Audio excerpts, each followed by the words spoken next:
Dear Heart. Yes. With, of course, My first true love. Sir Gabby Concepcion. Yes, first husband. Launching. From transition of being a singer, tapos naging actress. Una, I never thought my parents would allow me to do it. Kaya nagbigay sila ng super exorbitant na parang obscene na presyo for a beginner. Parang ang talent fee na gusto ko, sabi ng daddy ko, ganito. Eh yun ang binabayad sa mga sobrang sikat na. I'll never forget Tito Ernie and Tito Danny. If the mayor doesn't allow Sharon to do this movie, I will never do it. Because April is based on her.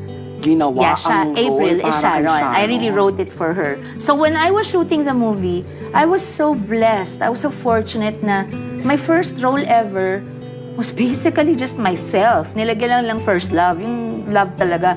Tapos nagsushoot kami ni Gabby ng mga 5 months, walang ligawan, nothing. Nung dubbing na. Doon na nagka-develop pa. Doon na parang, iba na to si Mr. Concepcion. Pero ayun, tsaka nung tinanong ako, who would you like to be your leading man? Because the main character was really April and there had to be a special ka-love team. Wala naman akong ka-love team, di ba? Eh, ang puppy love kasi Albert Martinez. Hanggang phone lang kami ni Albert. So, sabi ko syempre, anybody but Gabby Concepcion. That was my answer. I'll never forget it.